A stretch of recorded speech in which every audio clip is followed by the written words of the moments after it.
बिस्मिल्लाहिर्रहमानिर्रहीम। अहवाल शहर से आपका मेज़बान रफ़ीक अंसारी हाजिर। सिंध की अपोजिशन जमातें और गैर सियासी तंजीमें आवाज़ बुलंद कर रही हैं कि कराची को तबाह करने में पाकिस्तान पीपल्स पार्टी का बड़ा हाथ है। बल्दियाती इदारों को अपने अंडर में लेकर मज़ीद कराची को ख़त्म करने की कोशिश की जा रही है।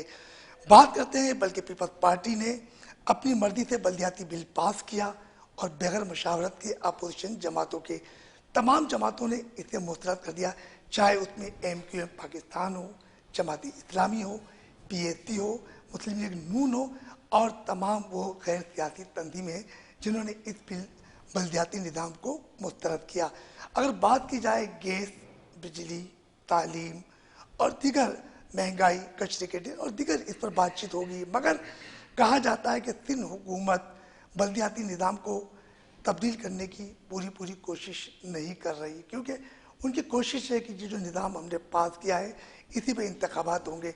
मगर कराची की जो कुछ तंजीमें, जिसे हम कहते हैं कि UPF पाकिस्तान एक तंजीम है और इसने बेशुमार इस कराची में काम किए। महंगाई के ख़िलाफ़ उन्होंने आवाज़ बुलंद की, कैलेक्ट्री के ख़िलाफ़ उन्होंने आवाज़ बुलंद की और शुदाए पाकिस्तान रैली निकाली गई। इस पर इसका बड़ा हाथ है और यकीनी तौर पर कहा जा रहा है कि खेलों के मैदान पर कुछ कब्जे हुए और वहाँ दुकानें भी तामीर कर दी गई।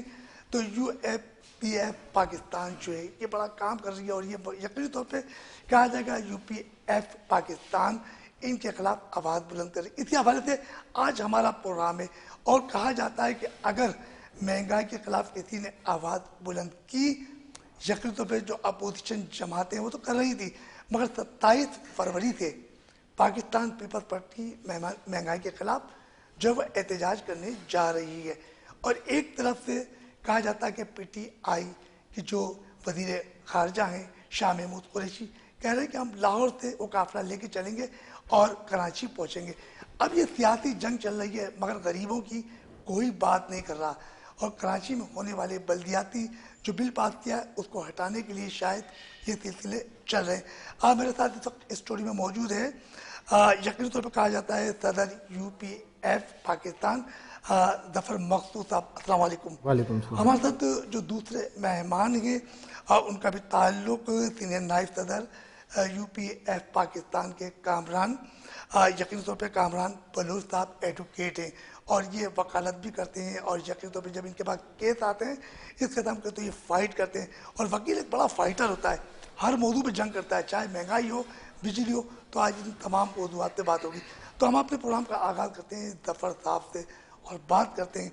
ज़फ़र साहब ये बताइए कि UPF पाकिस्तान ये समाजी तंजीम है, तो क्या आपको सियासी तंजीम में तब्दील करने की कोशिश करेंगे या सिर्फ गैर सियासी रखेंगे? बिस्मिल्लाहिर्रहमानिर्रहीम। बहुत शुक्रिया सबसे पहले आपका कैसर साहब कि आपने मुझे जो है वो मौका दिया कि हम अपना मौक़िफ़ पेश कर सकें। UPF पाकिस्तान एक गैर सियासी तंजीम है, समाजी इदारा है और जिन चीज़ों पे अभी आपने इंट्रोडक्शन में बताया कि हम आवाज़ बुलंद कर रहे हैं, पानी का मसला हो गया, गैस का मसला हो गया, बिजली का मसला हो गया या शहर के इंफ्रास्ट्रक्चर का मसला हो गया, इस तरह से जो बल्दियाती हवाले से जो चीज़ें हैं जिन पर हम वक्तन फ़वक्तन जो है वो अपनी आवाज़ बुलंद भी करते रहते हैं और उसके साथ साथ जो है कोशिश करते हैं कि जो शहरी मसाइल हैं जिसमें आवाम जो सियासी जमातों की तरफ देख रही थी और वो सियासी जमातें जो हैं वो उनको रिलीफ नहीं दे सकें, वो काम नहीं कर सके, तो हम समाजी तौर पे कोशिश करते हैं कि उनको जो है ना हल करवाया जाए। और जैसा आपने अभी मेरे से सवाल किया कि क्या हम इसको सियासी तंजीम की तरफ लेके जा रहे हैं, तो ऐसा बिल्कुल नहीं है। बहुत सारे लोग हमसे अक्सर पूछ रहे होते हैं कि जी आप पानी के लिए बात कर रहे हैं, आप टूटी हुई सड़कों के लिए बात कर रहे हैं, आप शहर में पड़े कचरे के लिए बात कर रहे हैं, आप शहर के इंफ्रास्ट्रक्चर के लिए बात कर रहे हैं, या इसके साथ जो है वो आप बल्दियाती जो बिल है अभी जो पाकिस्तान पीपल्स पार्टी ने अभी जो नया इम्प्लीमेंट करके लेकर आए हैं, आप इसके अगेंस्ट अगर बात कर रहे हैं तो क्या आप सियासत की तरफ जा रहे हैं? तो मैं उन दोस्तों से कहता हूं कि देखें, बात दरअसल ये है कि आप जिसको सियासी मामलात कहते हैं, जिनको आप सियासी इश्यूज कहते हैं, ये सियासी इश्यूज नहीं है। अगर पानी पे बात करना अगर सियासी इशू है तो मुझे ये बताइए कि फिर सियासत करने के लिए जो है वो क्या रह गया है? पानी इस शहर में पनागुज़ीन कैंप देख लीजिए जाके, जो दुनिया में पनागुज़ीन कैंप है, वहाँ पे भी जो आलमी इदारे जो है वो पानी भेजते हैं, तो वो कम से कम मिनरल वाटर की सूरत में जो है वहाँ पर उन पनागुज़ीन कैंपों में भी जो है वो पानी मैसर होता है। हमारे शहर में हम गदला पानी पीने पे जो है वो मजबूर हैं। इसके साथ साथ फिर जुल्म ये है, इंतहा ये है कि हम आज से 14 साल 15 साल पहले इस शहर में टाइम से पानी आता था, नलों में पानी आता था, लाइनों में पानी आता था। अब 14 साल 15 साल बाद आज हालत ये है कि हमें उन्हीं पानी की लाइनों पे हाइड्रेंट कायम कर दिए गए। वहीं पे जो है तो दफर ये जिम्मेदारी किसकी थी? ये कौन लोग हैं जिन्होंने ये 14 साल के अंदर जो है इस निज़ाम को बिगाड़ा? देखें, बात दरअसल ये कि बिल्कुल इसमें सियासी तंजीमें जो है जो शहर के स्टेक होल्डर्स थे उनकी जिम्मेदारी थी, और हुकूमत पाकिस्तान पीपल्स पार्टी की है। पिछले जो अदवार गुजरे हैं तो इसमें पाकिस्तान पीपल्स पार्टी का जो है वो काम था कि वो जो है ना शहर में तरक्याती काम कराती। अच्छा, कहने को तो वो कहते हैं कि जी हमने जो है ना हमारे दौर में रिकॉर्ड तरक्की हुई है। अब वो तरक्की ये हुई है कि 15 साल पहले जो है वो पानी आता था लाइन में, आज उसी पानी की लाइन पे हाइड्रेंट कायम है, वहाँ से हमें पानी जो है ना वो खरीद के जो है वो पीना पड़ रहा है। ठीक है, इसी तरीके से दीगर आप मामला देख लें कि हम जब बात करते हैं आज से पहले जो अपना वसीम अख्तर साहब से पहले जो दौर गुजरा है सिटी गवर्नमेंट का, तो उसमें एक निज़ाम था शहर में कचरा उठने का। तो मुस्तफा कमाल थे जब इसे वसीम अख्तर से पहले जो जी बिल्कुल बिल्कुल, तो सिटी नाज़िर थे मुस्तफा कमाल साबिक।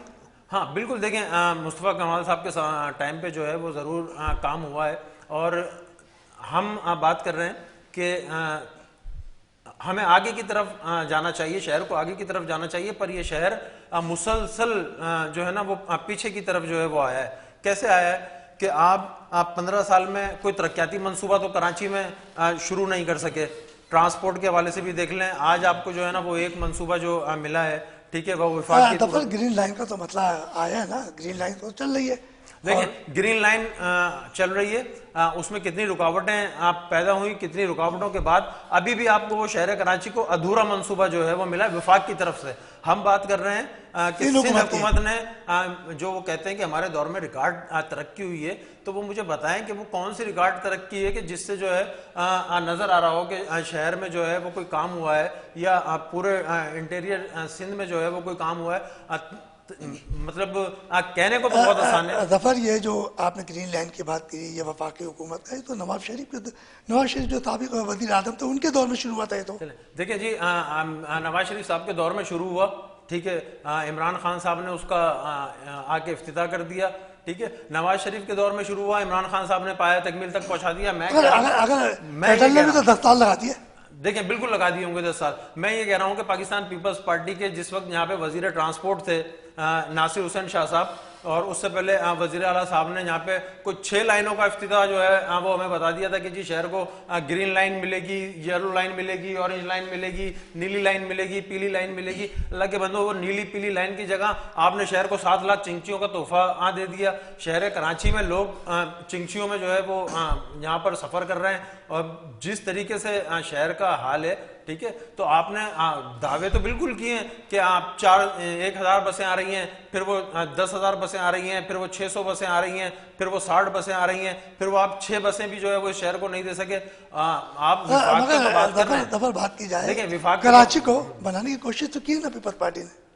चले जी, अगर वो पाकिस्तान पीपल्स पार्टी ने अगर शहर को बनाने की कोशिश की है तो आए, मीडिया इस वक्त बिल्कुल एक्टिव है, शहर में सोशल मीडिया का टाइम है। मुझे ये बताइए कि पाकिस्तान पीपल्स पार्टी ने कराची बनाने का तो बहुत दूर की बात है, उनका अपना जो हवाई इलाका है, कहा जाता है कि उन्होंने पीपल्स पार्टी दावे करते हैं कि हमने अंडरपास बनाए, गुलशन इकबाल वाली सड़क बनाई, फ्लाईओवर बनाई, तो कहाँ है? मैं वो कह रहा हूँ, आप गुलशन इकबाल फ्लाईओवर छोड़ दीजिए, आप अंडरपास छोड़ दीजिए, आप पाकिस्तान पीपल्स पार्टी का आबाई इलाका है लियारी, ठीक है। मुझे ये लियारी में जाके मीडिया देख ले कि उन्होंने लियारी में क्या बनाया है। वो लियारी में कुछ नहीं बना सके। गुलशन, लियाकताबाद और अंडरपासों की बात तो ये कहने को तो वो ये कहते हैं कि जी अब लोग बाहर से इलाज करवाने आ रहे हैं यहाँ पर, ठीक है, और ये इलाज करवाने यहाँ से बाहर जा रहे होते हैं। अच्छा दफर, हमारे साथ मौजूद हैं सीनियर नायब सदर हैं UPF पाकिस्तान के कामरान बलोच साहब, एडवोकेट हैं, और कामरान साहब से बात करते हैं हम अंदरूनी सिंध की।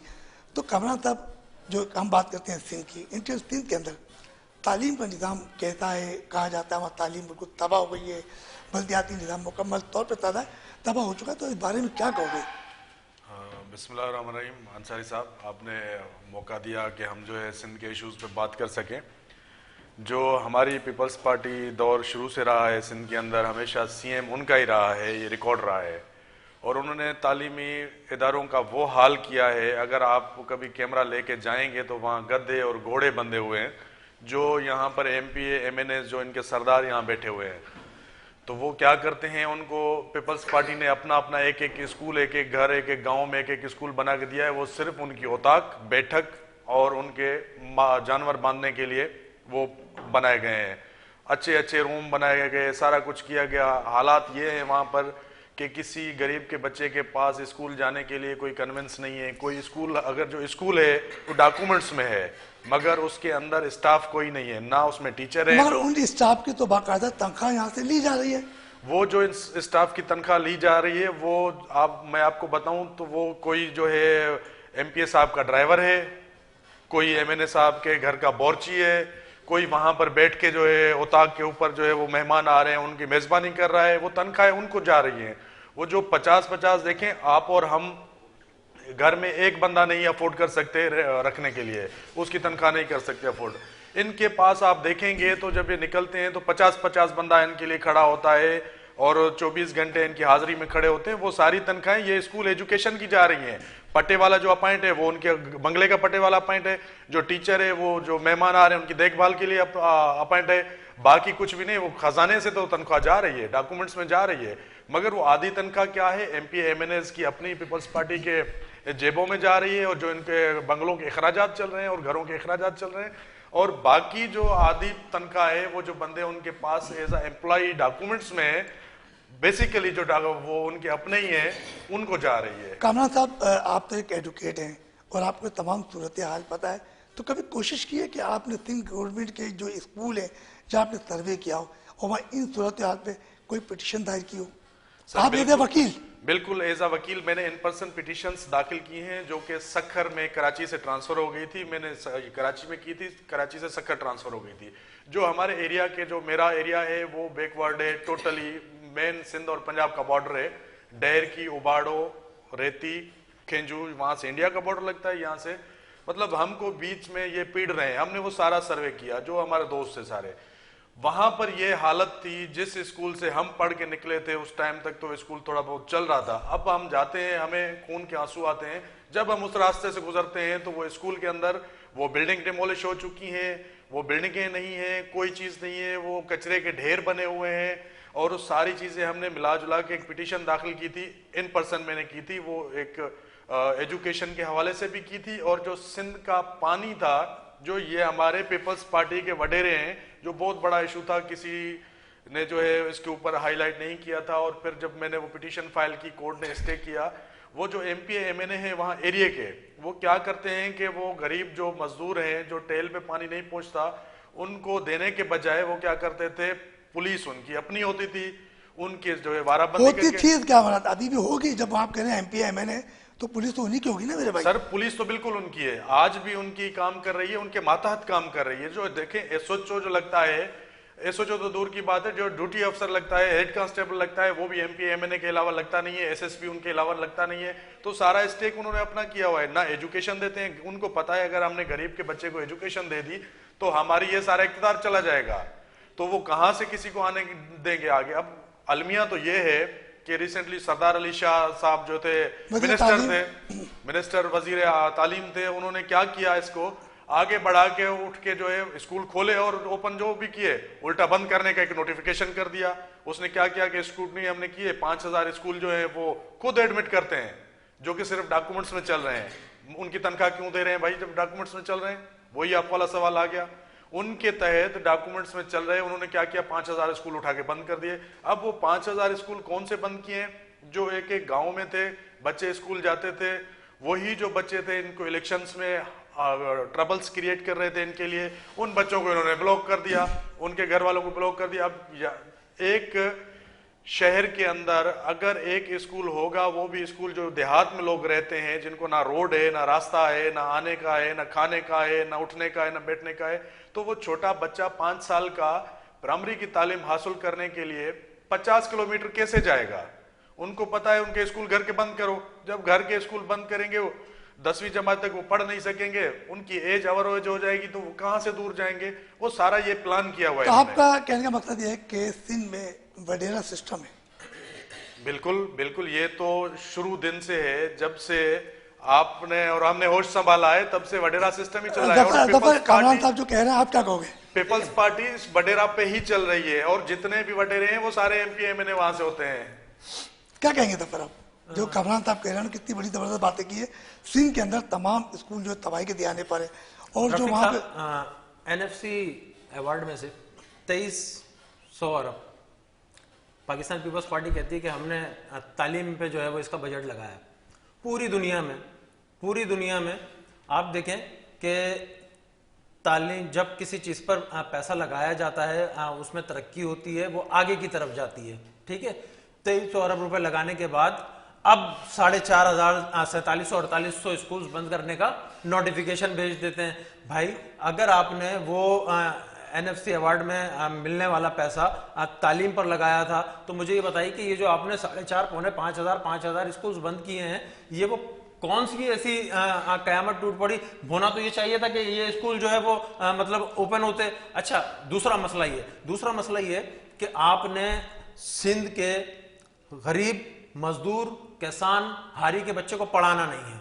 क्योंकि देखें, बात दरअसल ये कि आज आपने जागीरदार ने, वडेरे ने, आज आप किसान से गुलामी करवाएं, आज आप हारी से गुलामी करवाएं, आज आप जो है ना वहां के गरीब मजदूर से जो है ना आप गुलामी करवाएं। आपके बच्चे तो पढ़ लें बाहर, ठीक है ना, आपको उनके लिए भी तो यहाँ पे गुलाम चाहिए। अगर आपने इन बच्चों को पढ़ा दिया, तालीम तो शऊर देती है ना। आप देख लें पूरे सिंध में जो तालीम का हाल है वो इसीलिए है कि आप चाहते ही नहीं कि किसान का, मजदूर का, हारी का बच्चा पढ़े, क्योंकि अगर वो पढ़ेगा उसको शऊर आ जाएगा, और अगर शऊर आ जाएगा तो फिर वो अपने हक के लिए खड़ा हो जाएगा। फिर आपको नाजिम जोखियो जैसे लोगों को कत्ल करना पड़ेगा, आपके एमएनएस एमपीएस को जो है ना वो उनकी आवाज को जो है बंद करना पड़ेगा। एक वो मेरी सिंध की बहन है उम्मे रुबाब, देख लें वो किस तरीके से इस जागीरदाराना और वडेराना निजाम के खिलाफ जो है वो अकेली तना लड़ रही है। तो बात दरअसल ये कि तालीम शऊर देता है। अगर पाकिस्तान पीपल्स पार्टी, सिंध हुकूमत तालीमी इदारों में इन किसान, मजदूर, हारी के बच्चों को पहुंचाना शुरू कर देंगे तो कल इनको वोट कौन देगा? उनको तो शऊर आ जाएगा। अच्छा कामरान साहब, ये भी कहा जा रहा है कि सिंध जो है मसाइल का गढ़ बन गया है, सड़कें टूटी फूटी हैं, कोई निज़ाम नहीं है वहाँ पर, बल्दियाती इंतखाबात की तैयारियाँ भी हो रही हैं, तो आप सिंध में बल्दियाती और ये टूट फूट की जो सड़कें, उसको किस हाल में देख रहे हो?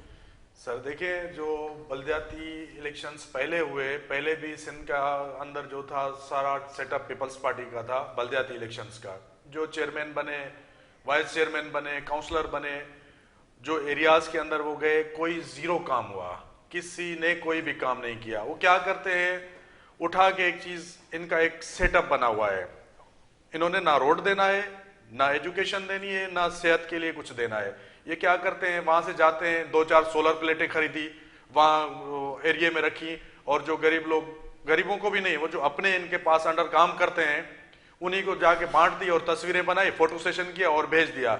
अब सोलर प्लेट हर बंदा खरीद सकता है, आप उसको सड़क दो, आप उसको एजुकेशन दो, आप उसको सेहत दो। सेहत के मामला वहां पर ये हैं, अगर डिस्ट्रिक्ट हेल्थ ऑफिस हॉस्पिटल में चले जाएं तो वहां ना मशीनरी है, ना कोई डॉक्टर अपने टाइम पे बैठा है। अगर कोई डॉक्टर बैठा हुआ है तो वो अलमिया ये है कि मरीज को पर्ची लिख के देता है कि मेरी प्राइवेट क्लिनिक है वहां आ जाएं। तो ये सारी चीजें अगर उनको कोई आवाज उठाए तो वो कहते हैं कि हमें ऊपर से नीचे तक सब देना पड़ता है। और दूसरी बात ये है कि ये जो सारी चीजें कर रहे हैं, 2011 में अगर मैं भूल नहीं रहा तो ऑनरेबल सुप्रीम कोर्ट ने एक जजमेंट दी थी सांगड़ उस पे जो है गैस पे फैक्ट्रीज के ऊपर, कि जो भी यहाँ का फंड होगा, एसआर फंड होगा, वो थ्रू डीसी यूटिलाइज किया जाएगा एरिया के पीपल्स के ऊपर 60%, जिसमें एजुकेशन है और हेल्थ है और बाकी जो मामला होंगे एरियाज के। वहां पर ये अलमिया है कि वो जो डीसी बैठे हुए हैं वो आते हैं, आपको पता है कि बैग भर के दे आते हैं, गवर्नमेंट को और आके अपनी पोस्टिंग लेते हैं। वो क्या करते हैं उस फैक्ट्रीज में, मेरी जो डिस्ट्रिक्ट है घोट की जहाँ से मैं बिलोंग करता हूँ, वहाँ मल्टीनेशनल कंपनीज हैं, एंग्रो है, एफएफसीज हैं। तो वो क्या करते हैं, जो भी वो फंड आता है वो सारा डीसी के पास चला जाता है। डीसी क्या करता है, वो बैग पहुंचा देता है एमपी एमएनए को, और अलमिया ये है कि वही एमएनए एमपीए वो चेयरमैन बन जाते हैं उस मल्टीनेशनल कंपनीज के, एंग्रो और एफएफसी के। अब दूसरा ये था कि किसानों के साथ ये किया गया, पहले तो जो था टिड्डी आ गई वो खा गई। अब ये है कि जब गंदम का फसल आ गया, अब बीच पे है फसल, मौसम ऐसा है कि मेरे ख्याल में 1 महीने के बाद फसल तैयार होने आए, और उसको अगर इस टाइम खाद नहीं मिली तो वो खत्म हो जाएगा। अब वो फैक्ट्रीज ने क्या किया है, वो सारी ब्लैक लिस्टेड कर दी, डीसी साहब ने ब्लैक लिस्ट करके वो सारे को सारा बंद कर दिया। अब बंद करके वो डीसी साहब ही अपनी पर्ची इस्तेमाल कर रहे हैं, और जो मन पसंद है वो अपने वडेरे को किसी को देता है कि भाई ये आपको 10,000 बोरी आपको मिलेगी। वो वडेरा क्या करता है, अपने घर पे ले आता है और बैठ के अगर 500 रुपए में गरीब को मिल रही है तो वो 2500 में बेच रहा है। अलमिया तो ये है, तुम गरीबों को और हारियों को जो है एजुकेशन तो दी, उनका जो खाने की रोटी बनती है 7 साल में गंदम से, वो भी आप उनसे छीन रहे हो। हालत ये है। कामरान साहब, व्यक्तित्व पे आपकी बातें होती है, हम चलते हैं एक छोटे से ब्रेक की तरफ, और ब्रेक से वापस आएंगे, दोनों मेहमानों से गुफ्तगू का सिलसिला जारी रखेंगे।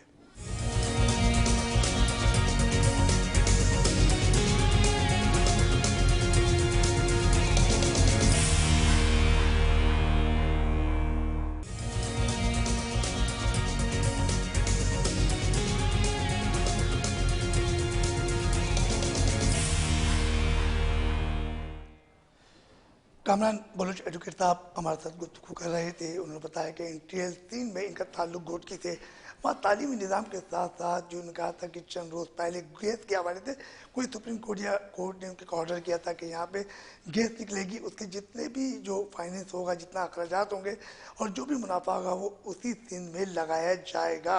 मगर अभी तक ऐसा होता हुआ नज़र नहीं आया, क्योंकि पीपल्स पार्टी की हुकूमत ने बताया कि अगर वहाँ स्कूल तबाह हो चुके हैं, और जहाँ तक की बात क्या है कारोबारी सड़कें टूटी फूटी है, तो बल्दियाती इंतखाबात तो ज़रूर होते हैं, वहाँ के यूसी और चेयरमैन भी मुंतखब आते हैं, वो फंड कहाँ जाता है इन्हें खुद को नहीं पता।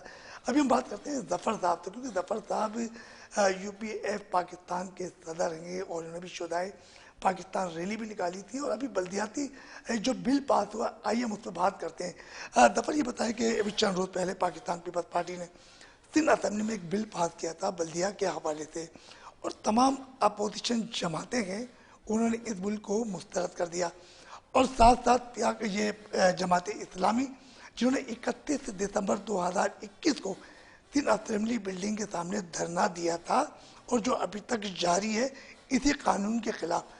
तो क्या समझते हैं कि ये बिल से पीपल्स पार्टी को फ़ायदा होगा, या इस बिल से आवाम को नुकसान हो रहा है? देखें रफ़ीक, इसमें पाकिस्तान पीपल्स पार्टी ने जो ये कानून पास किया, इसमें वाज़ा जो है इनकी बदनीयती जो है वो नज़र आ रही है। सबसे पहले तो आप ये देखें कि आर्टिकल 140A, ठीक है, उससे हट के जो है वो बिल बनाया गया, ठीक है। 140A जो कहता है, ठीक है, कहता है कि जी बल्दियाती जो निज़ाम है वो निचली सतह पे जो है वो मुंतकिल होगा। 148 कह रहे हैं या 140 कह रहे हैं? 140A, ठीक है। अच्छा, उसके बाद जो है नीचे की तरफ मुंतकिल होगा। पूरी दुनिया में लोकल गवर्नमेंट का निज़ाम देखिए, ठीक है, कि उन लोगों को जो लोग MNAs MPs बन के अपने अपने हलकों में अपने अपने एरियाज में काम नहीं कर सकते, जो इलेक्शन में पार्टिसिपेट नहीं कर सकते, वो लोग जो है नाजिम, चेयरमैन और यूसी काउंसलर्स बन के जो है ना अपने अपने हलकों में जो है वो तरक्याती काम करते हैं। आपने इस बिल को पास करके उन तमाम जो चीज़ें नीचे डिलीवर होनी थी उनको जो है वो गज़ब करके आप अपने पास जो है वो रखना चाहते हैं। आपको इससे पहले आपने ऐसे कौन से तरक्की के तीर मार लिए हैं कि आप जो है ना और चीज़ें भी आपको जो है ना वो अपने हैंड ओवर जो है वो चाहिए।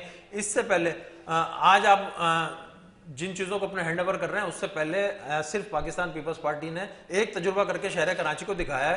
एक खालिस्तान बल्दियाती इदारा था कराची बिल्डिंग कंट्रोल अथॉरिटी, उस कराची बिल्डिंग कंट्रोल अथॉरिटी को सिंध बिल्डिंग कंट्रोल अथॉरिटी में तब्दील करने के बाद, ठीक है, उसमें वो करप्शन का जो है ना वो इन्होंने दरवाज़ा खोला है और शहर का इंफ्रास्ट्रक्चर जो इन्होंने तबाह किया है, ठीक है। जिस दिन सिंध बिल्डिंग कंट्रोल अथॉरिटी में इसको तब्दील किया और मंजूर कादिर काका जो इस वक्त मफरूर हैं और मेरे ख्याल से नेस्ला में भी जो है, नेस्ला टावर में भी आप उनको जो है वो नामजद कर दिया गया है, उनके ज़रिए इस पूरे शहर का इंफ्रास्ट्रक्चर तबाह किया गया। ठीक है, सुप्रीम कोर्ट्स के ऑर्डर्स एक तरफ, हाई कोर्ट में लगी हुई पिटिशंस एक तरफ, और पाकिस्तान पीपल्स पार्टी के सेक्रेटरी बल्दियात से लेके जो है वो दीगर जो रिलेटेड लोग हैं, उन्होंने सिंध बिल्डिंग कंट्रोल अथॉरिटी के जरिए शहर का वो इंफ्रास्ट्रक्चर तबाह किया। आज कराची में 80% मसाइल की जो वजह है ना वो इस शहर में होने वाली गैर कानूनी तामीरात है। वो इस तरीके से देखें, लियाकताबाद जैसा एरिया देखिए आप, लियाकताबाद आज से कोई 20 साल पहले देखते 12-14 घर इस साइड पर होते थे, 12-14 घर इस साइड पे होते थे, एक गली में 28 घर होते थे। मंजूर कादिर कागा के बाद जो गैर कानूनी तामीरात की यहाँ पे भरमार हुई है, तो जिस गली में 14 और 14 28 घर होते थे, आज वो एक घर खरीदा गया, उसको रेजिडेंशियल पे कमर्शियल बनाया गया। ग्राउंड प्लस 6 से कम लियाकताबाद में कोई बिल्डिंग नहीं है तो पूरे शहर का हाल ये। महमूदाबाद देख लें, ओल्ड सदर के एरियाज देख लें, जमशेद टाउन देख लें, लियारी देख लें, ऑल ओवर कराची बेड़ा गर्क कर दिया। ठीक है ना, अब देखें कि जहां पे 28 घर होते थे, आज उस गली में 120 से ज्यादा घर है पोर्शंस की सूरत में। ठीक है, जिस गली उस घर में 2 मोटरसाइकिलें होती थी, आज उस घर के नीचे जो है वो 20 मोटरसाइकिलें खड़ी हुई हैं। पानी की लाइन वही, सेवरेज की लाइन वही, गैस की लाइन वही। ठीक है, इंफ्रास्ट्रक्चर तबाह बिल्कुल। और उसके बाद आपको जब कहा जाए कि जी शहर में जो है इंफ्रास्ट्रक्चर तबाह हो रहा है, एनवायरनमेंट तबाह हो रहा है, सुप्रीम कोर्ट इलीगल कंस्ट्रक्शन के हवाले से जो है वो अपनी जजमेंट्स दे के जो है ऑर्डर्स करके कि जी गैर कानूनी तामीरात को जो है वो ख़त्म किया जाए। पर कैसे ख़त्म किया जाए? फिर रोज़ एक इजलास, रोज़ एक फैसला। पहले सिंध बिल्डिंग कंट्रोल अथॉरिटी में जो है वो सिंध हुकूमत के अफसरान अकेले गोते लगा रहे थे। फिर इन्होंने कहा कि अच्छा जी डिप्टी कमिश्नर साहब रह जाते हैं, असिस्टेंट कमिश्नर साहब रह जाते हैं, अच्छा जी आपने भी खाना है, चले जी आप भी आ जाएं। फिर डिप्टी कमिश्नर साहब को भी उस कमेटी में शामिल कर दिया, असिस्टेंट कमिश्नर साहब को शामिल कर दिया। इस शहर कराची में असिस्टेंट कमिश्नर और डिप्टी कमिश्नर की परमिशन के बगैर आप एक शामियाना नहीं लगा सकते इस शहर में। आप जब एक शामियाना इस शहर में नहीं लगा सकते तो उस असिस्टेंट कमिश्नर और डिप्टी कमिश्नर के होते हुए जबकि उनको डेमोलिशन कमेटियों का सरबरा बनाया गया, ठीक है, उसके बावजूद अगर शहर में गैर कानूनी तामीरात हो रही है तो ये आपको बिल्कुल वाज़ा पैगाम दे रही है कि हुकूमती इदारे मिल के जो है वो कराची का इंफ्रास्ट्रक्चर तबाह कर रहे हैं। कामरान, मगर ये एक दफा ये बात तो कहा जा रही है कि जो आपने बताया कि बिल्डिंग कंट्रोल अथॉरिटी सिंध के नाम से कर दी गई, तो यकीन तौर पे वो भी तो छापे मार रहे हैं जहाँ वो कहते हैं कि जहाँ जहाँ ये बिल्डिंगें बन रही है हमें कंफर्म करो, हम उसे गिराएंगे जो इंस्पेक्टर है। तो इस शहर में बिल्डिंगें तो गिराई जा रही है ना। हाँ देखें, बिल्डिंग गिराना मकसद नहीं है। आपने कहा कि जी वो कहते हैं कि जी हमें जो है वो पॉइंट आउट करें। मैं बताता हूँ यूपीएफ पाकिस्तान ने कितनी पॉइंट आउट की हैं। आए मुझे बताएं कि कितनी जो है आपने बिल्डिंगें तोड़ दी। बिल्डिंग तोड़ देना दिखाने के लिए एक अलग चीज है। आप मुझे ये बताइए कि वो जो बिल्डिंग टूटी है इस शहर में वो कौन सी बिल्डिंग है तो आज तक टूटी हुई है, वो दोबारा नहीं बनी, किस सिस्टम के तहत बनी? क्या सिंध बिल्डिंग कंट्रोल अथॉरिटी ने एक दफा बिल्डिंग तोड़ने के बाद आपकी जिम्मेदारी खत्म हो जाती है? क्या इस शहर में जो है डिप्टी कमिश्नर और असिस्टेंट कमिश्नर्स, मेरे पास हाल ये है कि डिप्टी कमिश्नर और असिस्टेंट कमिश्नर्स के ऑर्डर मौजूद हैं कि जी आप इन इलीगल कंस्ट्रक्शंस को जो है ना आप ये कहना चाह रहे हैं कि जो गैर कानूनी तामीरात बन रही है और जिनको जो लाइसेंस दिया जा रहा है, जो पावर दिया जा रहा है, उनको मतलब जो है गिरफ्तार किया जाए। देखें, गिरफ्तारी का तो एक कानूनी मामला है, कामरान भाई उस पर ज्यादा बेहतर तौर पे बना सकते हैं। हम ये कह रहे हैं कि जी देखें शहर का इंफ्रास्ट्रक्चर तबाह हो गया है। यहाँ पानी का मसला, बिजली का मसला, गैस का मसला, ट्रांसपोर्ट का मसला, टूटी सड़कों का मसला। आज शहर कराची में 4.5 का जल्जला आया था, लोगों को महसूस भी नहीं हुआ, क्योंकि यहाँ तो आप रोड पे निकलते हैं 8.5 के झटकों से तो अपना सफर पूरा करते हैं आप, तो आप कैसे जो है ना वो 4.5 का जल्जला आपको महसूस होगा? तो शहर का तो हाल आपने ये कर दिया है। कामरान भाई, आप जिन दफरता बात कर रहे हैं कि सिंध बिल्डिंग कंट्रोल अथॉरिटी के मुख्तलिफ इलाकों में जो 80 गज या 120 गज के जो प्लाट के ऊपर बिल्डिंग की तामीरात की जा रही हैं और तकरीबन 1 फ्लोर के बजाय 2 के बजाय 3 और फिर 7 फ्लोर हो जाती है, जो इंस्पेक्टर है वो जो बिल्डर को इजाज़त देते हैं, तो कभी ऐसा है कि उनके खिलाफ भी कोई कानूनी कार्रवाई हो? देखिए आप कानून के हवाले से बताएंगे उनके लिए। तो मौजूद है। देखिए वो सिंध बिल्डिंग कंट्रोल जो एक्ट है उसके अंदर ये सारी चीज़ें वाजे हैं कि ये सारी चीज़ें अगर वायलेशन करता है, वो भले ऑफिसर हो या कि बिल्डर हो या कि कोई एक इंडिविजुअल पर्सन हो, वो ना कॉन्स्टिट्यूशन आपको इजाज़त देता है ना कि उसी एक्ट का जो है वो कोई सेक्शन आपको इजाज़त देता है कि आप इसमें वो करें। मगर अलमिया ये है कि वो अगर एक दूसरे के खिलाफ, अपने ही इंस्पेक्टर के खिलाफ अगर हाई ऑफिशियल्स करते हैं, तो वो जो इंस्पेक्टर है वो तो बेचारे की लेवल क्या है, वो तो इतना सा है, वो तो 5 से 10 हजार वाला आदमी है। वो जो ऊपर वो बैग पहुंचा के जाता है, वो कहां से उसका जो है रास्ता रोकेंगे कि मैं आपके खिलाफ, इंस्पेक्टर के खिलाफ जो है वो कर रहा हूँ, FIR कर रहा हूँ, या आपके खिलाफ मैं एक्शन ले रहा हूँ, या मैं आपको एंटी करप्शन में भेज रहा हूँ, या आपको नेब के थ्रू भेज रहा हूँ। अगर वो सारी चीजें बंद करते हैं, फिर तो सारा का सारा इनका जो है वो दुकान बंद हो जाती है। ये दुकान चलती नीची लेवल से है, और ऊपर तक, ऊपर वाले तो सिर्फ बैठे हुए हैं वो सिग्नेचर करने के लिए। वो सारा काम नीचे वाले जो इंस्पेक्टर हैं, यही अपने एरियाज में लोकल में जाते हैं, वहां से उठाते हैं। किसी से जो है परमिशन किसी के पास नहीं होती। तो कामरान साहब, क्या इसमें वजीर बल्दियात है, वो एक्शन नहीं ले सकते क्या? वजीर बल्दियात खुद इन्वॉल्व है उसके अंदर। वो सिंध गवर्नमेंट की अपनी जो है वो वजीर भी है, वो मुशीर भी है, मुझे एक बात वो सारे मुझे अपने मुझे एक बात हैं। बताइए। तो कहां से किसी के खिलाफ वो एक्शन लेंगे? मुझे एक बात बताइए रफीक भाई, कि ये इलीगल कंस्ट्रक्शन क्या कोई चले जी कोई गुटखा बन रहा है, कोई कच्ची शराब बन रही है, कोई मावा मैनपुरी तैयार हो रही है जो घर के किसी बरामदे में तैयार हो रही हो और सिंध हुकूमत को नहीं पता? अरे भाई, आप सुबह से लेकर शाम तक इस शहर में घूमते होंगे ना, ठीक है? जो स्ट्रक्चर आपको ग्राउंड+2 की इजाजत देता है, वो ग्राउंड+6 आप आंखें बंद करके तो इस शहर में नहीं घूमते हैं। मतलब हमें पॉइंट आउट करने की जरूरत है कि जी शहर में गैर कानूनी तामीरात हो रही है। शहर में गैर कानूनी तामीरात हुई सिंध बिल्डिंग कंट्रोल अथॉरिटी और की छतरी के नीचे, और सिंध बिल्डिंग कंट्रोल अथॉरिटी में जितने लोग बैठे हुए हैं वो सेक्रेटरी बल्दियात और वजीर बल्दियात की छतरी के नीचे बैठे हुए हैं। अगर सुप्रीम कोर्ट की जजमेंट के बाद, अगर हाई कोर्ट के ऑर्डर के बाद भी अगर गैर कानूनी तामीरात के खिलाफ कार्रवाई नहीं होती, डिप्टी कमिश्नर और असिस्टेंट कमिश्नरों पे मुश्तमिल कमेटियां बनाने के बावजूद अगर गैर कानूनी तामीरात पे जो है वो कोई एक्शन नहीं होता है, तो इट्स मीन कि आप सब जो है आज बहती गंगा में जो है वो हाथ धो रहे हैं। अभी UPF पाकिस्तान अल्हम्दुलिल्लाह 2010 का जो केस है सुप्रीम कोर्ट में कराची बदमनी का, उसमें इंशाल्लाह हम जाएंगे। और ये जो कराची में आप कह रहे हो कि आपकी जो तंजीम है यूपी है, बिल्कुल हम जाएंगे। कोर्ट शहर में शहर का इंफ्रास्ट्रक्चर तबाह करने वालों के खिलाफ कोर्ट जाएगी नहीं, वो कोर्ट हालांकि जा चुकी है सिंध बिल्डिंग के खिलाफ। हमारी जो पिटीशंस हैं UPF की, Unity Peace Forum of Pakistan जिसका पूरा नाम है, जो कि गैर सियासी है, बकौल आपने पहले ही तारुफ हमारा करवा दिया था, तो वो उसने जो भी यहाँ पर सिंध के अंदर इश्यूज हो रहे हैं वो इलीगल कंस्ट्रक्शन के हवाले से तो फ्रंट पेज पर है।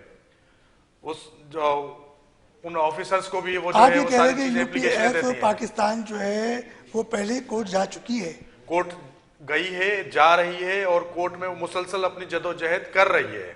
वो सिर्फ बैठ के किसी प्रोग्राम में बात नहीं कर रही, वो अपने प्लेटफॉर्म्स जो कॉन्स्टिट्यूशनली राइट्स हैं वो अपने यूटिलाइज कर रही है। उसमें भी ऑनरेबल कोर्टों ने ऑर्डर्स दिए हैं, मगर इंप्लीमेंट कौन करेगा? इंप्लीमेंट करने वाले तो सिंध बिल्डिंग के अपने ऑफिसर्स हैं। मसला तो यही यार अटकता है ना आके। इसमें एक चीज मैं और अभी कामरान भाई की बात को कंटिन्यू करूं कि सुप्रीम कोर्ट के बहुत सारे काम आते हैं कि इस शहर में खेल के मैदानों पे कोई कमर्शियल सरगर्मी नहीं होगी, पार्कों पे कोई कमर्शियल सरगर्मी नहीं होगी, ठीक है ना? आपने बिल्कुल एक सियासी तंजीम के तमाम दफातर को जो है वो मसमार कर दिया जी, बहुत अच्छा काम किया कि बिल्कुल खेल के मैदानों में, पार्कों में कोई एक्टिविटी नहीं होनी चाहिए। इन सारे ऑर्डर्स के बावजूद राशिद लतीफ़ एकेडमी कोरंगी 5 नंबर पे जो अब कोरंगी ग्राउंड के नाम से मौजूद है, ये वजीर बल्दियात साहब वहाँ पर जो है ना वो मार्केट का इफ्तिताह करके आ जाते हैं। ग्राउंड के अंदर जो है कौन सी मार्केट का इफ्तिताह करते थे? राशिद लतीफ़ एकेडमी के उसमें तो कोई मार्केट नहीं बनी हुई है।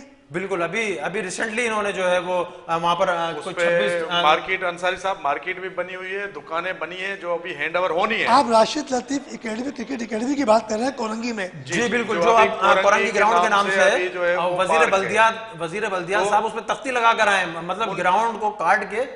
उनका उज़र ये है कि जो है अब जो मुतासिरीन है, गार्डन मुतासिरीन हो गए, आपके जो है सदर में मुतासिरीन हो गए, लाइट हाउस मुतासिरीन हो गए, हम उनको अल्टरनेट दे रहे हैं। अब अल्टरनेट एक इंक्रोचमेंट आप खत्म कर रहे हैं, दूसरी इंक्रोचमेंट आप खुद कर रहे हैं। आपने कहा गार्डन है, लियारी है, आपने कहा लाइट हाउस है, अगर वहाँ इतनी सारी दुकानें मुतासिर जो मस्मार की गई हैं वो अगर वहाँ देंगे तो इतनी बड़ी जगह तो नहीं है वो, नहीं पूरा ग्राउंड खत्म करेंगे? वो सारा ग्राउंड ही तो इंक्रोच कर रहे हैं। उसी के खिलाफ ही UPF ने पिटीशन फाइल की है, जिसमें कोर्ट ने नोटिस किए हैं और रिपोर्ट कॉल की है। वो आएगी रिपोर्ट तो फर्दर उसमें प्रोसीडिंग क्या होती है वो भी फिर दूसरी चीज इसमें आप ये देखें कि क्या एक चीज इंक्रोच खत्म करके आते हैं, दूसरी तरफ से खुद इंक्रोच करवाते हैं। दूसरा ये कि ये शहर इस शहर का नौजवान, ठीक है, खेल के मैदानों से दूर, खेल के मैदानों के जो दरवाजे हैं वो बंद, पूरे शहर में खेल के मैदानों का बेड़ा गर्क, कचरा कुंडियां बनाई हुई हैं, पार्कों में कचरा कुंडियां बनाई हुई हैं जो थोड़ा बहुत स्टेबल हैं खेलने के लिए, वहां आपने मार्केटें बनाना शुरू कर दी हैं। भाई अगर आपको किसी मुतासरीन को दुकानें देनी है तो बहुत बड़ा कराची है, कराची को थोड़ा सा आगे लेके जाएं, या आपने ग्राउंडों को काट के जो है ना वो दुकानें बनानी है। और फिर देखें, अगर कोई लैंड माफिया के लोग ये काम कर रहे होते, कोई कब्जा ग्रुप ये काम कर रहा होता तो समझ में आ रहा होता कि जी कब्जा हो रहा है। वजीर आपका एडमिनिस्ट्रेटर कराची तख्ती से इफ्तिताह करके आ रहे हैं जी कि हम जो है ना वो गार्डन मुतासरीन को जो है वो दुकानें दे रहे हैं ग्राउंड काट के। तो भाई अल्लाह के वास्ते शहर को जीने दें, ठीक है। जहां स्पोर्ट्स आपने तबाह कर रखी, आपने खेलों के मैदान आपने तबाह कर रखे, अगर ये बच्चे खेलेंगे नहीं, अगर इनको सेहतमंद मुआशरा नहीं मिलेगा तो कल इनके हाथों में जफर आप कह रहे हैं कि खेलों के मैदान तबाह किए हैं। अभी केम्पटी ने कराची के कुछ ग्राउंड अपने अंडर में लिए हैं और वहाँ खेलों की सरगर्मियाँ आबाद करने के लिए बच्चों को वो तो आबाद कर रहे हैं। आप कह रहे हैं खेलों के ग्राउंड ये वो तबाह कर रहे हैं, तो केम्पटी तो बाकायदा ग्राउंड जहाँ जहाँ इंक्रोचमेंट वकाली करा रही है ग्राउंड। मुझे ये बताइए कि वो कौन सा आबाद कर रहे हैं? अगर 7,000 रुपए वो उस ग्राउंड को जो है वो फीस की मद में ले रहे हैं इस शहर में बच्चों से, भाई खेल का मैदान बच्चों का बुनियादी हक है, ह्यूमन राइट्स का मामला है। आपको चाहिए कि आप खेलों के मैदान आबाद करें और नौजवान यूथ को जो है ना वो खेल के मैदान की तरफ लेकर आए। आपने तो उसका भी एक स्टैंडर्ड कायम कर दिया है कि जी 7,000 रुपए आपने फीस देनी है। अगर आप 7,000 रुपए फीस दे सकते हैं तो खेलें, अगर आपने 7,000 रुपए फीस नहीं दे सकते हैं तो गली में खेलें, क्योंकि आपके जो मोहल्ले में ग्राउंड है उसको तो हमने कचरा कुंडी बना दिया है। हमें तो आदत है अस्तबल बनाने की, औताकें बनाने की, तो यहाँ अस्तबल नहीं बन सकते, औताकें नहीं बन सकती हैं, तो आपने कचरा कुंडियां बना दी हैं। तो भाई वो जो 7,000 रुपए ले रहे हैं, जरा उसका भी तो रिकॉर्ड मालूम कीजिए कि दिन में अगर दो दफा वो ग्राउंड बुक होता है, वो बच्चे जो दे सकते हैं, अगर वो 14,000 रुपए दिन में आ रहे हैं तो आपकी माहाना आमदनी क्या है, आप उससे कर क्या रहे हैं, वो जा कहाँ रही है, जरा उसको रिकॉर्ड पे तो लेकर आए। राशिद लतीफ एकेडमी में जो आपने दुकानें बनाई हैं। जफर अब तो जरूर बात करेंगे क्योंकि चलते हैं एक छोटे से ब्रेक के तरफ, ब्रेक से वापस आएंगे और कामरान बल्लो साहब और जफर मकसूद से बड़ी गुफ्तगू जबरदस्त हो रही है, गुफ्तगू का सिलसिला जारी रखेंगे।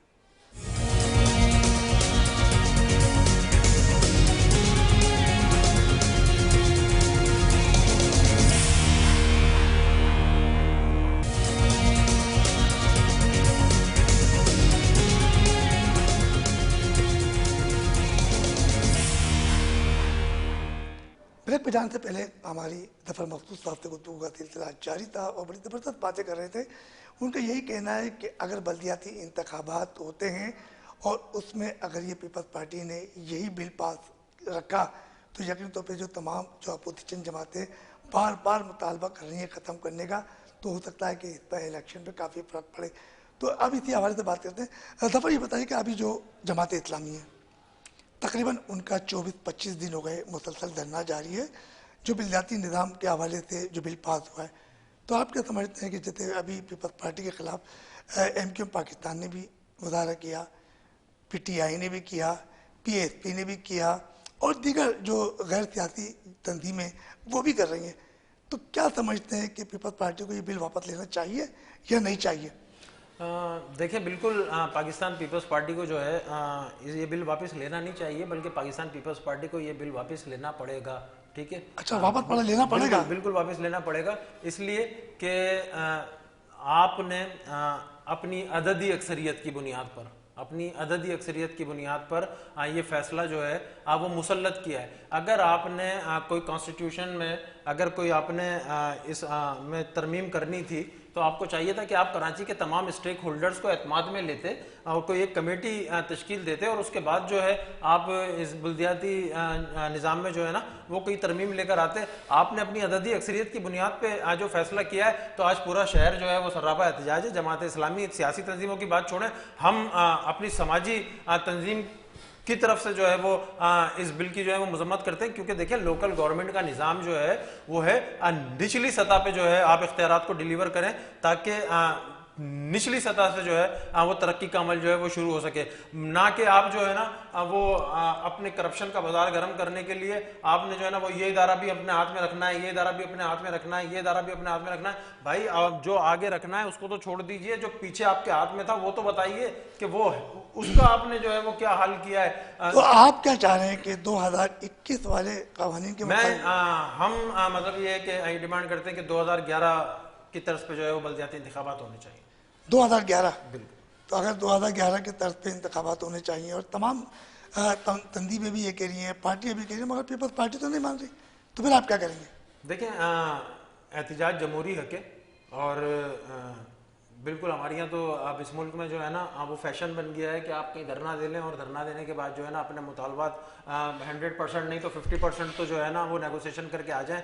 तो देखें इंशाल्लाह बेहतरी की उम्मीद है, बेहतरी आएगी। अच्छा कमला साहब, आपसे बात करते हैं। इस शहर में इस वक्त कोरोना की एक वबा बड़ी तेज़ी के साथ फैल रही है और ये 5वीं लहर आ चुकी है, तो आप क्या कहेंगे कोरोना के हवाले से? मुख्तलिफ स्कूल भी बंद होने जा रहे हैं और कहा जा रहा है कुछ कारोबारी सरगर्मियाँ भी जो है मुतासर होंगे, क्योंकि 18 मार्च 2020 में पहला लॉकडाउन लगा था और अरबों रुपए का नुकसान हुआ था और अभी ताजिरों की कमर संभल नहीं पाई है और इंडोर जो है वो बंद कर दी गई है, तो आप क्या कहोगे इस बारे में? सर देखिए ना, कोरोना का जो सिलसिला चला है 2020 से लेके 21 से लेके, वो सारा एक पीपल्स पार्टी ने पहले लॉकडाउन किया। लॉकडाउन करने के बाद दुनिया में ये होता है कि जब आप लॉकडाउन करते हो तो आप हर इंसान को, जो यहाँ रहने वाला है, कोई भी हो, गरीब हो, अमीर हो, किसी भी तबके से हो, उसको बुनियादी हकूक आपने प्रोवाइड करने हैं। अगर आप उनके जो है कारोबार बंद कर रहे हैं तो आपको उनको मंथली सेटल दे दें। जो गरीब है, मजदूर है, बड़े बड़े ताजर तो चलो बैठ गए, और जो मजदूर है डेली वेजेस वाला वो कहाँ जाएगा? और आपने मेडिसन इतनी जो है वो कर दिए हैं, महंगी कर दी हैं कि उसकी कोई भी मेडिसन नहीं है। कोई अगर पेनाडोल लेने जाओ तो वो शॉर्ट हो जाती है। जब शुरू वाला कोरोना था, ये अलमिया था कि जो है ना मास्क मिल रहे थे, ना पेनाडोल मिल रही थी, ना कालपोल मिल रही थी, कोई ऐसी चीज नहीं थी। पहली यूपीएफ थी जिसने जाके सिंध हाई कोर्ट से रुजू किया था कि जो क्वारंटाइन सेंटर हैं, जो आइसोलेशन सेंटर हैं, जो सक्खर के अंदर कायम किया गया था, जो कराची के अंदर कायम किए गए थे, उनके अंदर कचरा और गंद इतना था कि जो अंदर मरीज पेशेंट पड़े थे वो वैसे ही मर रहे थे। तो पहली पिटीशन दाखिल करने वाली ये गैर सियासी तंजीम यूपीएफ थी, जिसके ऊपर ऑनरेबल कोर्ट ने ऑर्डर्स पास किए, जिसके अंदर डीसीज को डायरेक्शन दी कि आप मुख्तलिफ थानों, मुख्तलिफ स्टोर्स पे जाएं और आप छापे मारें। जिसके बाद ये मास्क आपके जो है फ्री हो गए और उसके बाद जो है वो मेडिसिन जो है कंट्रोल में आ गई। ये सारे क्रेडिट जाता है यूपीएफ को। और पहले ही दिन, जिस दिन लॉकडाउन हुआ, उसी दिन जो हल्ला गुला मच गया था, आज भी वही होगा। अगर ये लॉकडाउन की तरफ जाते हैं तो किसी के पास खाने के लिए नहीं है, लोग खुदकशियों के लिए मजबूर हो जाएंगे। मगर जब तक ये अपना एक निज़ाम नहीं बनाएंगे, जब तक ये जो इन्होंने करप्शन का बाजार गर्म किया हुआ है, ये करप्शन से थोड़ा हट के इंसानों के लिए सोचें। ये सोचें कि हमने 6 महीने करप्शन नहीं करनी, जो हमने करप्शन किया है वो गरीबों के ऊपर हम यूटिलाइज करते हैं। वो किसी को, जो मजदूर है जिसकी 25,000 मंथली है, 30,000 मंथली है, उनको दे दें घर में बैठ के। किसको खुशी है कि वो कोरोना में बाहर निकलेगा? कोरोना एक मौत है, वो सारे, हर बंदा जो है डर के खौफ के मारे जाता है। उसको ये भी पता नहीं कि मैं अपने फैमिली में आ रहा हूँ, मेरे छोटे छोटे बच्चे हैं, पता नहीं उसका क्या होगा क्या नहीं होगा। क्या कोई बंदा खुदकशी करने जाएगा? आज तक आपने ये सोचा है? कोरोना में बाहर निकलना तो खुदकशी है ना। बंदा क्यों जाता है? वो बोलता है घर में अगर बच्चे फाका कशी से मर रहे हैं तो चलो मैं ही मरने जा रहा हूं। वो इसीलिए जाता है। जब तक आप उसको बेसिक नीड प्रोवाइड नहीं करेंगे, आप उनको जो है कोई चीज नहीं देंगे, आप उनको राशन दे दें, सब कुछ जो जरूरत जिंदगी चीजें हैं वो आप उनको दे दें, फंडामेंटल राइट है उनके। वो आपसे कोई भीख भी नहीं मांग रहे, उनके फंडामेंटल राइट है। आप टैक्सेस कितने लेते हैं हमसे? हर एक चीज के ऊपर आप टैक्स हमसे वसूल करते हैं, और जब वो टैक्सेस आपके पास आती हैं तो आप बदले में हमें क्या देते हैं? कोई चीज नहीं है हमारे पास। 6 महीने आपने कराची को बंद किया, 6 महीने में आप हाल देख लें कि कहां से कहां तक लोग। अच्छा दफर, महंगाई आसमान से बातें कर रही है, ये तो कोरोना की बात हो रही थी। अगर महंगाई की आप देखें तो पेट्रोल 148 रुपये, और इसके अलावा दीगर अशिया पे भी बड़ी महंगाई है, चाहे वो दाल हो, चावल हो, गोश्त हो। तो कैसे चलेगा? गरीब कैसे जिएगा? जो आपकी यूपीएस जो है तंजीम है, तो क्या कर रही है गरीबों के लिए? देखें, इसमें जहाँ तक महंगाई का ताल्लुक है, तो ये पूरे पाकिस्तान में जो है गरीब इससे जो है मुतासिर है। और पेट्रोल की आपने बात की, 148 रुपये, इससे पहले अदवार में भी 140 135 तक जो है वो पेट्रोल जो है वो आया है और उसके बाद फिर नीचे जाता है। बिल्कुल इसमें जो है यूपीएफ पाकिस्तान महंगाई के ख़िलाफ़ आवाज़ बुलंद करती रहती है। मुख्तलिफ फोरम्स पे जो है हम इस पे अपनी आवाज़ बुलंद करते हैं। पर इसमें मामला ऐसा है कि जो सियासी एलिमेंट्स हैं हमारे, ठीक है, अभी आप देखें कि पेट्रोल 148 रुपये पर है और हम मुख्तलिफ इशूज़ में जो है वो उलझे हुए हैं।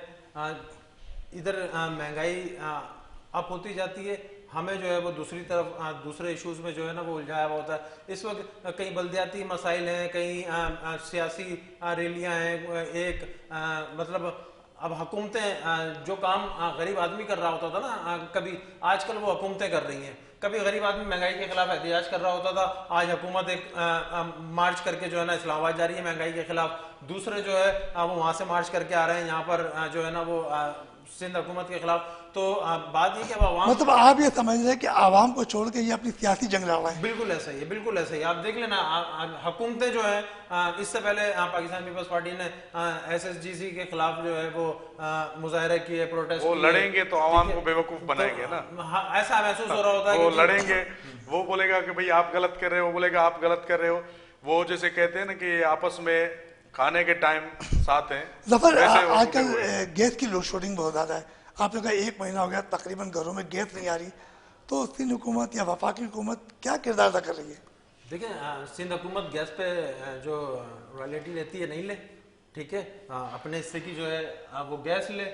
आप एक तरफ जो है ना वो भी नहीं छोड़ते हैं, ठीक है, ऊपर से जो है ना वो आप जो है यहाँ पर जो है हुकूमत के खिलाफ जो है वो बयानबाजी भी करते हैं। तो बात दरअसल ऐसी है कि इस पूरे मामले में रफ़ीक देखा ना हमने ये है कि जो गरीब आदमी है वो जहाँ था वो उससे भी पीछे की तरफ आ रहा है। और ये सियासी जो आपकी कशमकश हमें जो दोनों साइड से ड्रामेबाजी कि जी हम जो है ना वो महंगाई के खिलाफ, भाई आपके यहाँ सिंध असम्बली के बाहर जो है ना बड़ी तंजीमें बैठी हुई हैं बल्दियाती मसाइल के खिलाफ। आपको चाहिए कि आपने वो कमेटी बनाई थी जमात इस्लामी से मुज़ाकरात के लिए, ठीक है, अभी तक वो मुज़ाकरात हुए नहीं है। अभी 4 दिन बाद जो है ना वो एक और काफिला जो है वहाँ पे पहुँच के जो है वो बैठ जाएगा। आप इधर से रवाना होकर इस्लामाबाद जाके बैठ जाएंगे।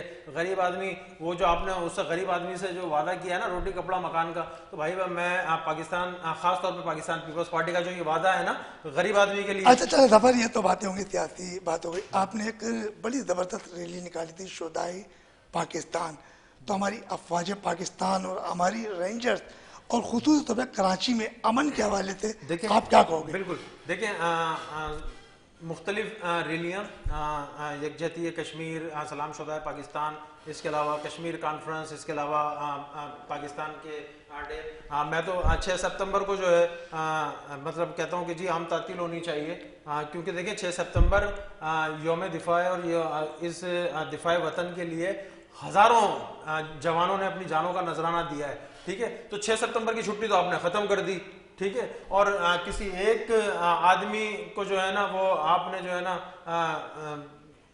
साहब की बरसी हो तो सिंध में आम तातील है, मोहतरमा की बरसी हो तो सिंध में जो है वो आम तातील है। चलें जी, करें आप 12 महीने सालगिरह और बरसियाँ करें, हमें उससे कोई लेना देना नहीं। हम ये करें कि जी अफवाज पाकिस्तान की कुर्बानियाँ हैं, ठीक है। 6 सितंबर मैं यूपीएफ पाकिस्तान के प्लेटफॉर्म से तो ये बाज़ाब्ता मुतालबा करता हूँ, और इस पर अगर हमें कंपेन करनी पड़ी तो हम कंपेन भी करेंगे कि 6 सितंबर की जो है वो छुट्टी का ऐलान किया जाए, क्योंकि उस दिन जब आप अपने बच्चों को बताएंगे नहीं, जब उस दिन उस हवाले से प्रोग्राम्स मुनक्किद नहीं होंगे, सेमिनार्स मुनक्किद नहीं होंगे, आपको पता नहीं होगा कि जी आपके जो जवान थे उन्होंने इस मुल्क का दिफा कैसे किया था, तो आपकी आने वाली नौजवान नस्ल में वो जज्बा कैसे पैदा होगा। तो मैं ये कहता हूँ कि जी 6 सितंबर के लिए जो है वो आम तातील का ऐलान किया जाए। दूसरा, कराची के हवाले से रेंजर्स ने बिल्कुल नो डाउट के बदअमनी का शिकार था एक ऐसी फिजा थी शहर में खौफ की,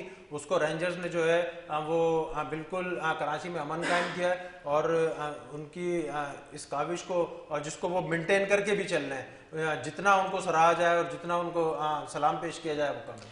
कामरान साहब, ये बताइए, जफर ने तो बड़ी बड़ी बात की कि पाकिस्तान रेंजर्स और आर्मी ने बड़ा काम किया, तो उनके बारे में क्या कहेंगे? उनकी खराज तहसीन पेश करेंगे? आप जो ये शोधाए पाकिस्तान एक रैली निकाली जो तो तमाम लोग जमा हुए, तो क्या कहेंगे उस बारे में? देखें, बिल्कुल नो डाउट उन्होंने काम किया है। जफ़र भाई ने भी शोधाए रैली निकाली और जो कराची का अमन था, अगर कहा जाए तो वो रेंजर्स ने ही कंट्रोल किया, वरना हर बंदे के मुंह में ये होता था कि यहाँ पर क्राइम और ये जो स्ट्रीट क्राइम बढ़ गया था, जब रेंजर्स को इख्तियारात मिले तो उन्होंने उस इख्तियारात को अपने को ईमानदारी से निभाते हुए वो उसने बाकायदा ये कराची की आवाम को और पूरे सिंध की आवाम को ये दिखा दिया कि हम कंट्रोल कर सकते हैं।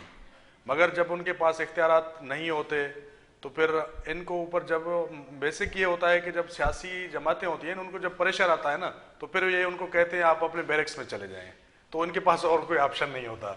तो इनको पता है कि जब उनके पास इख्तियारात आते हैं और वो चलाते हैं तो फिर वो ना रंग देखते हैं, ना नस्ल देखते हैं, ना कोई ये देखते हैं कि गरीब है या अमीर है या MP है MNA है। तो इसलिए वो डर के मारे उनको मखसूस एक उसमें रखते हैं कि फिर उनसे पावर्स ले लेते हैं, फिर उनको देते हैं। नो डाउट उन्होंने काम किया और बेहतर तरीके से काम को सरअंजाम दिया और बाकायदा अमन का फिजा कायम किया। हमारे प्रोग्राम का वक्त भी ख़त्म होने जा रहा है। UPF पाकिस्तान के जो सदर हैं जफ़र मखसूस साहब और सीनियर नायब सदर कामरान बलूच साहब, इन्होंने बड़ी ज़बरदस्त बात की। उन्होंने बिल्कुल कहा कि कराची में अमन अमान की बहाली में पाकिस्तान रेंजर्स का बड़ा किरदार है, और जबकि इन्होंने कहा कि आफवाज पाकिस्तान को भी हम सलाम पेश करते हैं और 6 सितंबर की छुट्टी दी जाए ताकि बच्चों को ये मालूम है कि हमारे फौजी जवान जो शहीद हुए उनके बारे में पता चले, उनके एक मज़ामीन पढ़ें ताकि बच्चों को पता चले कि हमारे पाकिस्तानी फ़ौजी कितने जवानों ने जो कारनामे अंजाम दिया। उस हवाले से यकीन तौर पर 6 सितंबर की छुट्टी होनी चाहिए, ये UPF पाकिस्तान का मुतालबा है। और बल्कि उन्होंने कहा कि पाकिस्तान पीपल्स पार्टी ने जो बल्दियाती हवाले से जो बिल पास किया है इसे हम मुकम्मल तौर पर मुस्तरद करते हैं। साथ साथ खेलों के मैदान पर जो कब्जे हुए हैं, इन्होंने एक जिक्र किया था, बोला हम कोर्ट भी गए में। तो ये तमाम बातें कि एक गैर सियासी तंजीम UPF पाकिस्तान और यकीन तौर पर जो काम कर रहे हैं इनकी जो खदमात है उनको भी सराहाया जाएगा। वाले शहर से आपके मेज़बान रफ़ीक अंसारी को इजाज़त दीजिए। अल्लाह हाफिज़।